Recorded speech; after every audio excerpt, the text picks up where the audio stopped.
बच्चों सातवां सवाल करते हैं। संलग्नाकृति एच ओ पी एक समचतुर्भुज है। एक्स वाई और जेड कोणों की माप ज्ञात कीजिए। ज्ञात करने में प्रयोग किए गए गुणों को बताइए। एच ओ पी एक समचतुर्भुज में है, ठीक है। एच ओ पी ई समचतुर्भुज है तो पी ओ टी, तो पी ओ टी 70 डिग्री दे रखा है। ई एच पी, ई एच ओ पी ये 40 डिग्री दे रखा है। ज्ञात क्या करना है, एक्स वाई जेड के मान लीजिए, मैंने पहले रख दिया। तो देखो अब देखो जिस 70 डिग्री का है पी ओ टी, तो इसको कैसे निकालेंगे। बता, आपको पता है सीधी रेखा होती है, जो सीधी रेखा होती है वो कितने की होती है, 180 डिग्री की होती है। कितनी की होती है, 180 डिग्री। मैं आपको बताता हूँ, जैसे कि एक रेखा है, ये मैंने खींच ली तो कितनी होती है, 180 डिग्री की। और इसमें तो मान लीजिए मैंने ये कोण मान लिया 70 का, तो ये कितने का बचा फिर 130 का, तो सॉरी 110 का तो बचा, तभी तो 180 होगा। ऐसे यहाँ पर देखो तो फिर एच ओ पी, देखो एच ओ पी ये मतलब ये वाला कोण और ये वाला कोण जोड़ के 180 जाओ, एच ओ पी प्लस और जी कौन सा P O T, P O T बराबर 180। देखो एच ओ पी कितने का है, एच ओ पी हमें निकालना ही है, H O P plus P O T कितने का है 70 का बराबर 180 डिग्री, ठीक है। तो एच ओ पी बराबर 170 माइनस 70 में माइनस में जाएगा था, ठीक है। तो एंगल एच ओ पी बराबर कितना आ गया 110 डिग्री। एच ओ पी कितना आया 110 डिग्री, ठीक है। अब देखते हैं अब किसने का, अब देखो एच ओ पी कितने का आएगा 110 डिग्री, तो 110 का जी आ गया, तो ये भी 110 का आएगा एंगल एक्स। तो देखो क्योंकि देखो H angle H O P बराबर क्या कर देंगे अब हम, एंगल एक्स। क्यों करेंगे बताओ, देखो क्योंकि देखो ये कोण कौन से कोण है, सम्मुख कोण, तो लिख देंगे चूंकि सम्मुख कोण, ठीक है। तो एंगल एक्स कितने का आया अपना 110 डिग्री का, ठीक है। ये भी 110 का आया। अब देखो अब 110 का ये आया, तो किसी त्रिभुज के तीनों कोणों का अंतः कोणों का योग कितना होता है, आपको पता है 180 डिग्री होता है। तो देखो ये त्रिभुज बना है एच ई पी, तो त्रिभुज एच ई पी में देखो कैसे होगा जी, देखो एंगल एक्स प्लस और एंगल कौन सी कर देंगे जी, E H P, angle E H P plus G कौन सा कोण है ये वाला, इसका नाम दे देंगे एच पी ई बराबर 180 डिग्री। कोई दिक्कत नहीं है। चलो एंगल एक्स कितने का है, वाला निकाला 110 का, ठीक है, प्लस और ई एच पी कितने का 40 का, ठीक है। अब उन्हें एच पी ई निकालना है, एच पी ई बराबर 180 डिग्री। कोई दिक्कत नहीं है। चलो तो देखते हैं, देखो 110 और 40 कितने 150 प्लस एंगल एच पी ई बराबर 180। देखो तो एंगल एच पी ई बराबर 180, 150 कहाँ में जाएगा, माइनस में जाएगा, ठीक है। तो एंगल एच पी ई कितने का आया 150, 180 में 150 का कितना हो जाए 30 डिग्री। तो एच पी कितना आया 30 डिग्री का, ये अपना 30 डिग्री का आया। तो आप समझाइए, देखो ये 30 का है तो ये जेड आकृति बनेगी न्यू करके, देखो ये मैं समझाऊंगा आपको, जेड न्यू बन रही है क्या, नहीं बन रही है। तो ऐसे जेड आकृति में बने हुए कौन से कोण आ जाते हैं, एकांतर कोण। तो ये 30 का है तो ये भी 30 का, तो मतलब एंगल एच पी ई बराबर एंगल जेड, चूंकि कौन सा कोण है ये, एकांतर कोण। देखो एकांतर कोण होते हैं किसमें बनते हैं, आपको पता है जेड आकृति या एन, उल्टी एन या जेड में, ठीक है। तो एंगल जेड बराबर कितना आ गया आपका 30 डिग्री, ठीक है। सभी आ गया। तो बच्चों अब करते हैं 8वां सवाल। निम्न आकृति जी यू एन एस और आर यू एन एस समान चतुर्भुज हैं, एक्स व वाई ज्ञात कीजिए। मतलब एक्स और वाई ज्ञात, एक्स और वाई के मान ज्ञात करना है। तो हम सबसे पहले फर्स्ट सवाल को हल करेंगे, ये वाला फर्स्ट सवाल, ठीक है। देखो जी यू एन एस क्या ये समान चतुर्भुज है, जी यू एन एस, ठीक है। और एक सवाल ये है, ठीक है, ये आर यू एन एस। तो फिर हम फर्स्ट को हल करेंगे, ठीक है।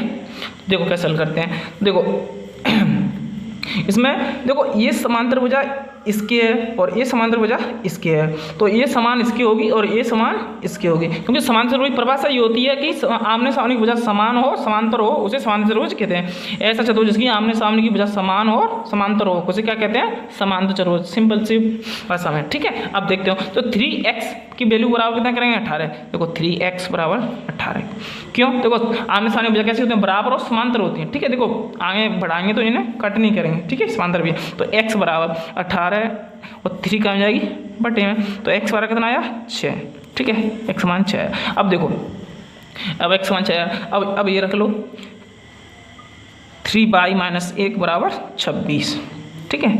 अब देखो 3y माइनस 1 कहाँ में आएगा प्लस में, ठीक है, तो देखो 3y 26 से कितने हुए 27, y बराबर 27 अपॉन 3 कहाँ में जाएगा बटे में, ठीक है। तो देखो y बराबर कितना आ गया 3 नाम 27 9, तो x का मान आया 6, x का मान आया 6 और y का मान 9, ठीक है। अब सेकंड सवाल को हल करते हैं। देखो अब देखो समान चतुर्भुज में जो विकर्ण होते हैं, जो समद्वि विकर्ण होते हैं, जो आपस में समद्वि में समान भाग बांटते हैं। देखो ये विकर्ण और ये विकर्ण जैसे ये कट करेंगे, जहाँ पर ये जहाँ तक ये यहाँ तक ये और यहाँ तक ये, इसको मान लीजिए ओ मान लीजिए, तो जी एस ओ तो ओ यू ये बराबर होंगे, ऐसे यहाँ ओ है, ठीक है, आर ओ और ओ एन ये बराबर होंगे, ठीक है। तो हम सबसे पहले कौन सी वैल्यू निकालेंगे बताओ, जी निकालेंगे या ये निकालेंगे। देखो ये वैल्यू निकालेंगे, क्योंकि देखो इसमें आसान है, क्योंकि बाई ये माइनस से चलेगा निकल जाएगी बाई की वैल्यू, यहाँ से नहीं निकलेगी वैल्यू, ठीक है। तो इसको लेंगे पहले, देखो कैसे लेंगे, बाई प्लस 7 बराबर 20, ठीक है, बाई बराबर 20, तो इसके बराबर कौन सा हो जाएगा 20, ठीक है। तो 7 का जाएगी माइनस में, तो बाई बराबर कितना आया 13, ठीक है, बाई का मान 13 है। अब देखो अब ये इसको मान निकालते हैं, ठीक है, तो x प्लस बाई बराबर कितने करते हैं 16, ठीक है। तो देखो बाई का मान तो पहले निकाल लिया, बाई का मान 16 है, तो बाई का मान 13 है, तो 13 धर लेंगे यहाँ पर, ठीक है, 16, तो x बराबर 16, 13 का में जाएगी उधर माइनस में चली जाएगी, ठीक है। तो x बराबर कितना आया 16 में 13 गए तो 3, तो x की वैल्यू आई अपनी 3, ठीक है। बच्चों अब करते हैं नवां सवाल। दी गई आकृति में RISK तथा CLUE दोनों समांतर चतुर्भुज हैं, x का मान ज्ञात करो। तो इसमें समांतर चतुर्भुज दो रखे हैं, RISK एक दे रखा है, CLUE एक ये वाला दे रखा है भाग और एक ये वाला दे रखा है, ठीक है। मतलब एक समांतर चतुर्भुज है और एक समांतर चतुर्भुज ये है, ठीक है। इसमें दो समांतर चतुर्भुज है और इसमें x की वैल्यू ज्ञात करनी है, ये वाला x, ठीक है। तो देखते हैं इसको हल कैसे करें। देखो दिया है RISK समांतर चतुर्भुज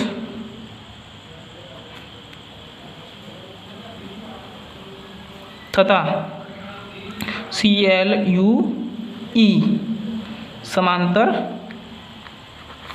चतुर्भुज में, ठीक है। इसमें क्या क्या दे रखा है वो लिख लेते हैं। देखो एक तो k का मान दे रखा है, यहाँ पर k का नाम लिखेंगे, एंगल k बराबर 120 डिग्री, ठीक है, और कोई दिक्कत नहीं, ठीक है। और एक दे रहा है L, एंगल L बराबर कितना दे रखा है, एंगल L बराबर दे रखा है अब 70 डिग्री, ठीक है, कोई दिक्कत नहीं। चलो देखते हैं आप सवाल को कैसे हल करें।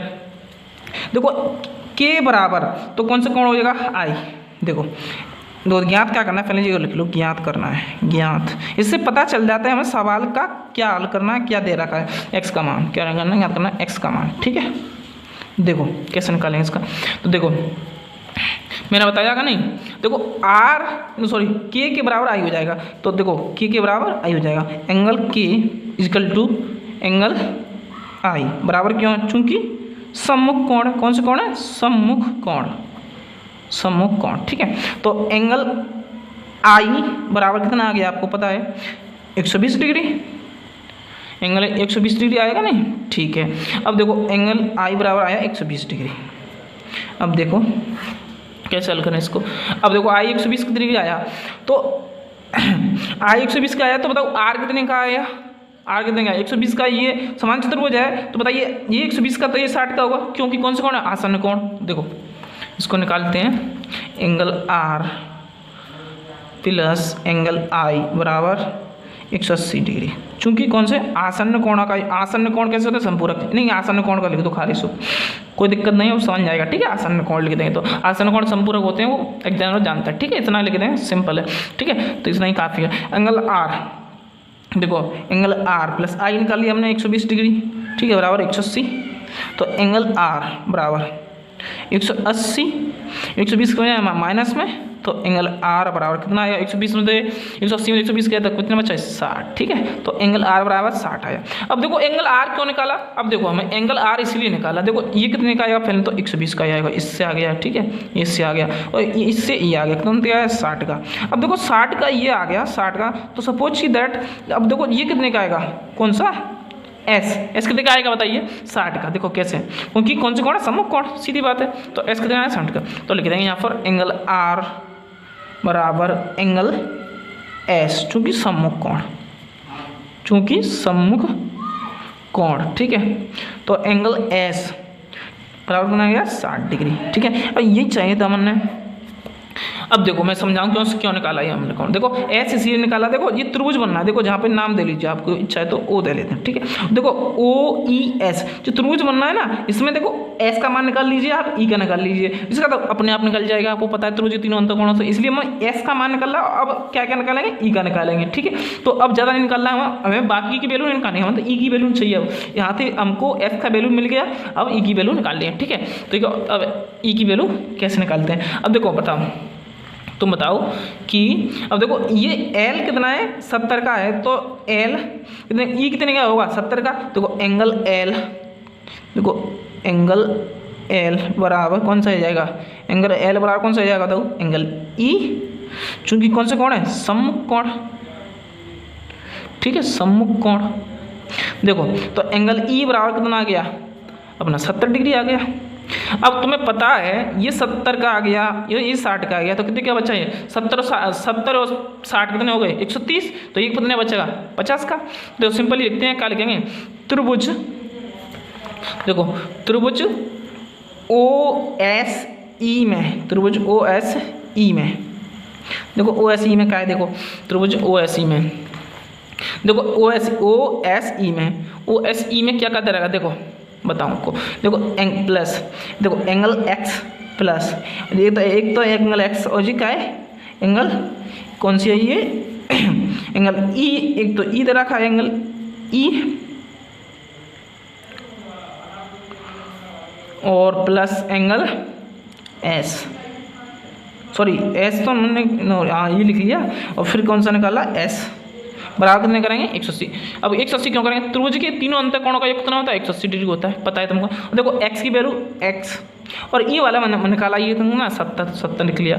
ठीक है, x और s मैंने निकाला था, देखो s कितना है 60 का, तो s का मान दो 60। ठीक है, बराबर 180। ठीक है, तो 70 और 60, सॉरी ये डिग्री लिख दिया, तो देखो एंगल लिख दिया एस, एंगल x प्लस 70 और 60 कितना हो गया 130 बराबर 180, एंगल x बराबर देखो 180, 130 क्या जाएगा माइनस में जाएगा, तो एंगल x बराबर 180 में 130 क्या देखो बच्चे 50, तो एंगल x बराबर कितना आएगा 50 डिग्री। ठीक है बच्चों, 10वां सवाल करते हैं, बताइए कैसे है आकृति एक समलंब है, इसकी कौन सी दो भुजाएं समांतर है। मतलब ये आकृति हमें ये बताना है कि ये आकृति है जो समलंब चतुर्भुज है, कैसे है। ठीक है, देखो ये KLMN एक आकृति है जो चतुर्भुज है, जिसको हमें बताना है कि समलंब है या नहीं। देखो कैसे, देखो ये 100 डिग्री दे रखा है, ये 80 डिग्री है, तो बताइए 100 और 80 कितना है 180 डिग्री। तो बताइए देखो समान एक आकृति होती है, इसकी एक तरफ के कोणों का योग 180 हो, समझ लियो। देखो angle M plus angle L बराबर 180। देखो अब ये जोड़ के 180 हो रहे हैं, क्यों, देखो 180 जोड़ के हो रहे हैं, तो देखो ये समलंब चतुर्भुज होता है जिसके एक तरफ के तिर्यक रेखा के कोणों का योग कितना होता है 180 डिग्री होता है। तो M प्लस L को जोड़ेंगे तो 180 डिग्री हो रहा है, तो इससे पता चल रहा है, देखो KLMN क्या है समांतर चतुर्भुज है, अतः KLMN एक समलंब चतुर्भुज, सॉरी समलंब, क्योंकि देखो एक तरफ के तिर्यक रेखा के कोणों का योग कितना है 180। देखो 100 और 80 जोड़ के 180 हो रहा है। ठीक है, समलंब की परिभाषा क्या होती है, जिसकी दो भुजाएं समांतर हों। ठीक है, कौन सी भुजाएं, दो भुजाएं समांतर हों, बस उसी समलंब चतुर्भुज कहते हैं। ठीक है, और दो भुजाएं कौन कौन से समांतर हैं इसके, देखो ये भुजा इसके समांतर होगी। अब ये पूछ रहा है दो कौन सी समांतर भुजाएं, देखो NM समांतर है KL के। ठीक है, ये भी खत्म। तो बच्चों करते हैं 11वां सवाल। आकृति 3.27 में एम एंगल एस ज्ञात कीजिए यदि ए बी समांतर है डी सी के। ये वार है, ठीक है। देखो ए बी सी डी क्या है, ए बी सी डी आकृति दे रखी है। इसमें देखो बी डिग्री, बी कितने का दे रखा है 120 डिग्री का। इसमें सी कौन निकालना है, ये फाइंड आउट करना है हमें, ठीक है। ये हमारा गलत करते हैं। देखो इसमें ए बी समांतर डी सी ये दे रखा है। अब आपको पता है ये समांतर दे रखा है, तो आपको पता है तिर्यक रेखा बनेगी, उसके ये तिर्यक रेखा के एक ही तरफ के कोणों का योग कितना होगा 180। चूंकि तिर्यक रेखा के एक तरफ बनने वाले कोणों का योग 180 डिग्री होता है, ठीक है। 180 डिग्री होता है। अब देखिए इसको और इसको जोड़ दिए, angle B plus angle C बराबर कितना होगा 180। मैंने लिख दिया वो ओरिजिन टी था। अब देखो बी कितने का है, एंगल बी 120 डिग्री का है, प्लस एंगल सी कितने का है, हमें सी ज्ञात करना है 180। तो देखो एंगल सी बराबर 180 और बी 120 का आ जाएगा माइनस में, तो एंगल सी बराबर कितना आ गया, एंगल सी 180 में तो 120 का 60, तो एंगल सी बराबर 60 डिग्री। करते हैं अब फाइनल सवाल को हल। तो देखते हैं आकृति 3.28 में एंगल पी तथा एंगल एस की माप ज्ञात कीजिए यदि एंगल एस पी समांतर आर क्यू है। यदि आप पी एम एंगल आर ज्ञात करते हैं तो क्या एम एंगल पी को ज्ञात करने की एक से अधिक विधि है। तो मतलब कह रहा है जी एंगल पी को ज्ञात करने की एक से अधिक विधि यहाँ है, ठीक है। आपको हम बताएंगे कैसे, ठीक है। देखो पहले देखो यहाँ पर देखते हैं, देखो क्या दे रखा है, जो एस पी समांतर आर क्यू, देखो एस पी समांतर हल देखते हैं, हल इसका एस पी समांतर है आर क्यू के, एस पी समांतर है आर क्यू, मतलब कि ये भुजा इसके समांतर है। अब देखो ये भुजा अगर इसके समांतर है, ये भुजा इसके समांतर है, तो इसके समांतर मैंने बताया था अगर भुजा एक भुजा दूसरी भुजा के समांतर होती है तो उसकी तिर्यक रेखा में बनने वाले कोण होते हैं। देखो तिर्यक रेखा, जैसे आगे मैं आपको बताऊं, तिर्यक रेखा पर बनने वाले कोण होते हैं वो कितने के होते हैं 180 डिग्री के होते हैं। देखो तिर्यक रेखा कैसे बनते हैं, देखो ये बताऊँ मैं आपको। जैसे ये दो भुजाएं समांतर हैं, देखो तिर्यक रेखा की जो बने, ये तिर्यक खींचती, ठीक है। तो ये इन दोनों कोणों का योग कितना होगा 180, कितना होगा 180। ऐसे यहाँ पर देखो, यहाँ पर जो तिर्यक रेखा बन रही है, देखो ये कोण बनना है, ये कितने का है 180 डिग्री का जाएगा, ठीक है। तो ये 130 का है, तो ये कितने का जाएगा